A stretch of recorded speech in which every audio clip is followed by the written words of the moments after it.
Hello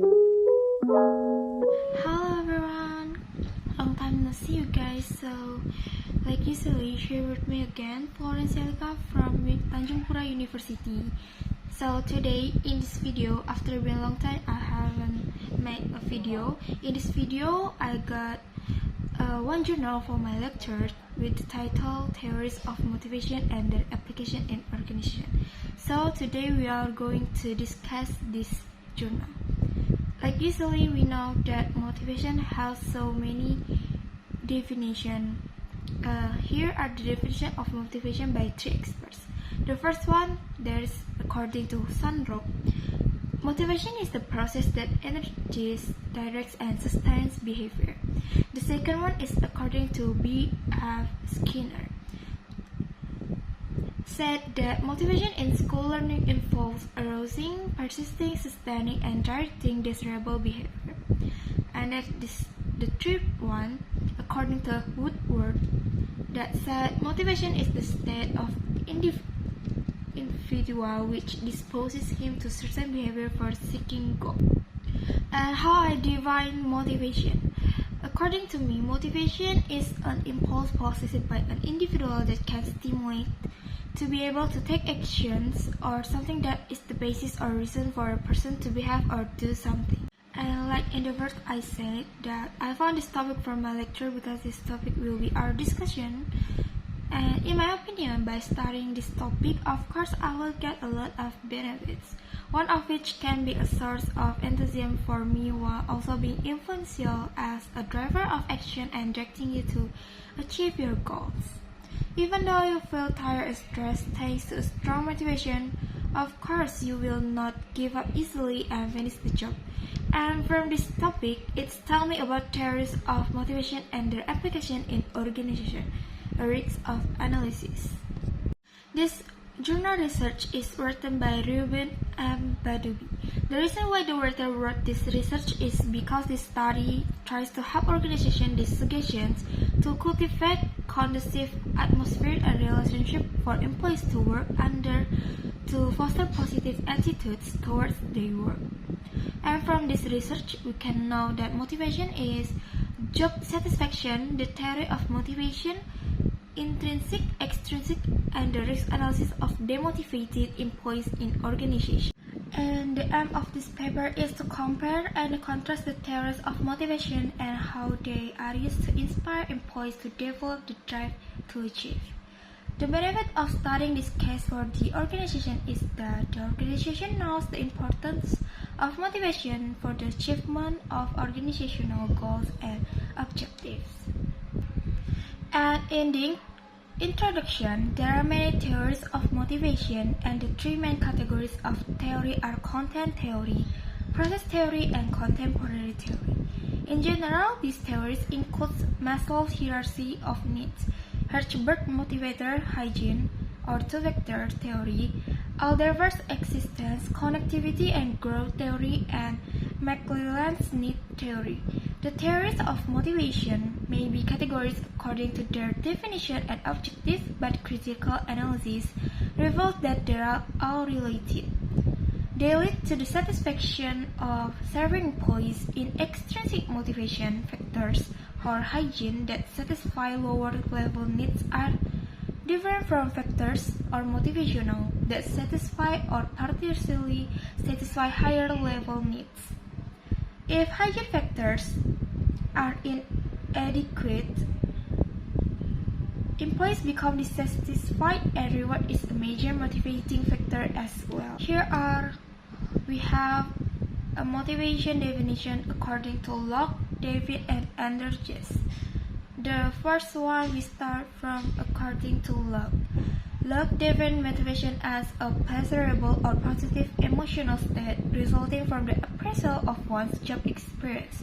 Meanwhile, according to David and Andrews, motivation can be understood as cognitive decision-making in which the intention is to make the behavior that is aimed at achieving a certain goal through imitation and monitoring, resulting from the appraisal of one's job's experience. And something that we must to understand the underpinning of motivation is during the implementation of motivation, motivational principles are needed as a guide so that in its implementation optimal results are obtained. What needs to be known more deeply is about the needs desired by employees. By knowing this, the implementation of this principle has a tendency to be successful. Motivation can also be said as energy to generate encouragement from within. And here are a job satisfaction definition according to Kumar and Sain, also Jihanzeb, Rashad and Amir.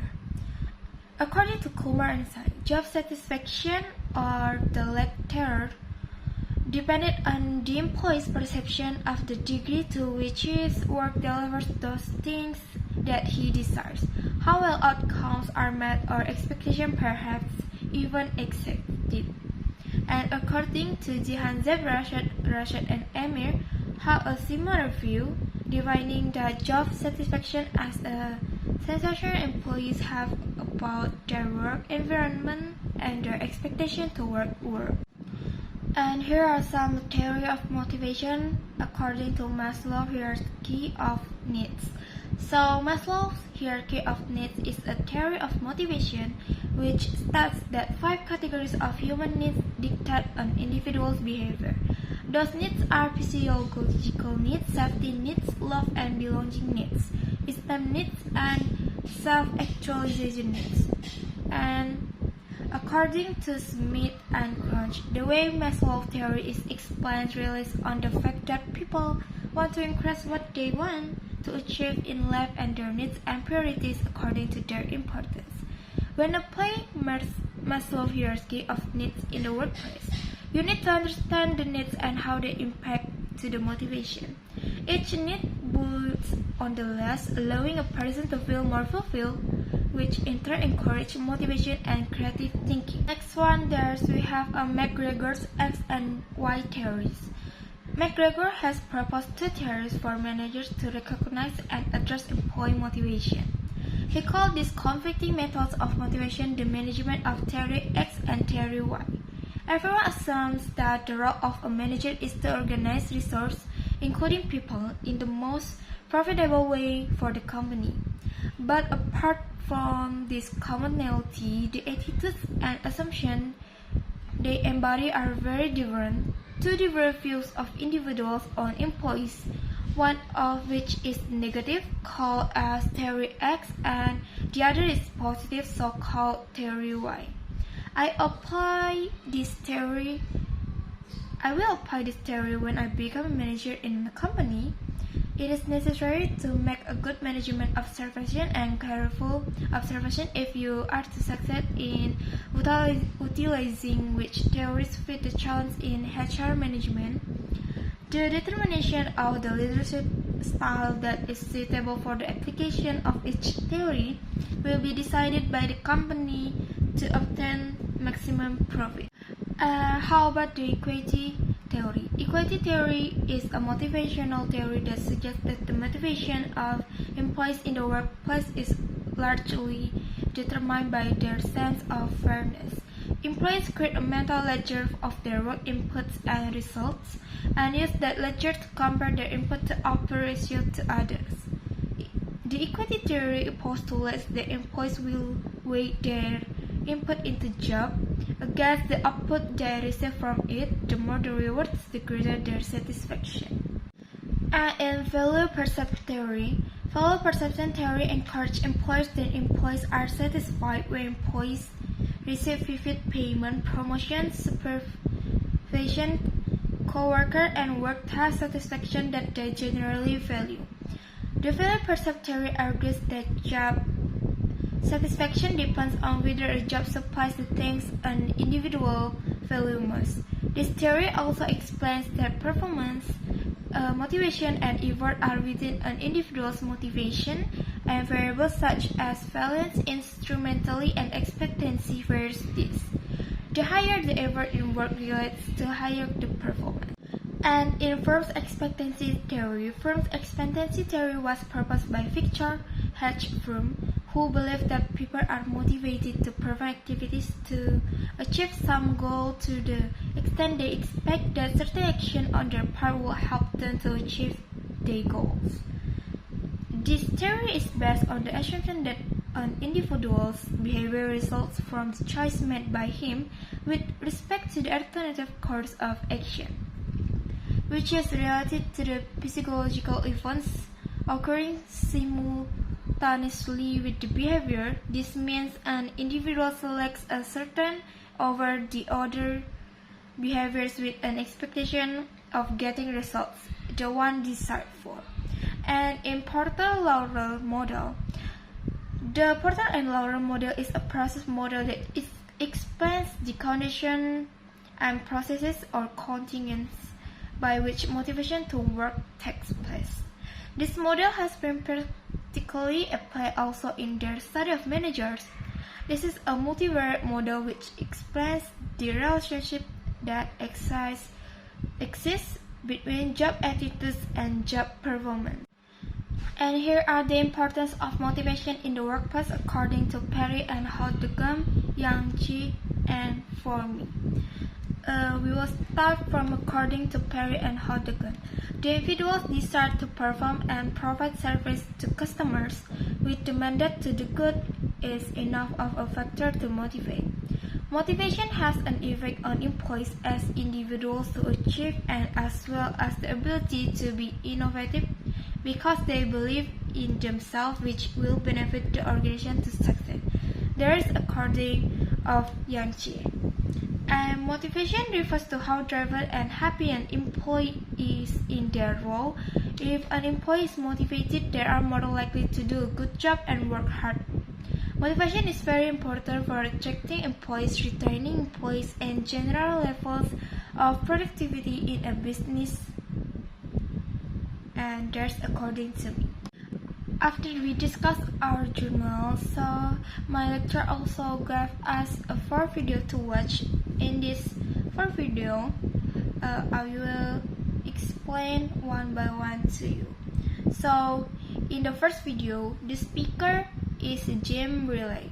The speaker explains about the motivation theory from Maslow's famous hierarchy of needs, a popular model of the factors that determine motivation at work. From the video, I got new knowledge about Maslow's famous hierarchy of needs. And for the second video, the speaker of this second video is Easy MBA. The speaker talks about the theories of motivation. This video includes important theories of motivation like Maslow's need hierarchy theory, Hertzberg two-factor theory, McGregor's X and Y theory. From the video, I also can understand the concept and the different theories of motivation. And in this third video, the speaker of this video is Mr. Simplify. The speaker explains about the expectancy theory of motivation by Viktor Fromm. Viktor Fromm's expectancy theory of motivation explores a side of human psychology that considers the type of reward provided as impetus to work harder and excel at tasks.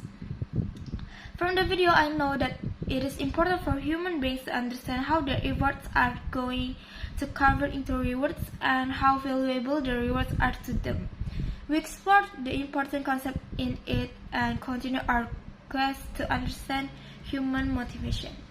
And in this last video, the speaker of this video is Mr. Simplify 2. The speaker explains about Hertzberg two-factor theory.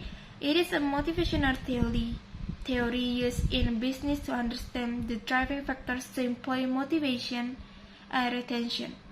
To this day, it is a relevant theory in terms of understanding non-monetary means of ensuring employee satisfaction and motivation. And also from the video, we can easily understand how Hertzberg two-factor theory is used in the organization. So I think that's all what we discussed today in this video. Like usually, before I close my video, I would like to say thank you for you guys who watching my video.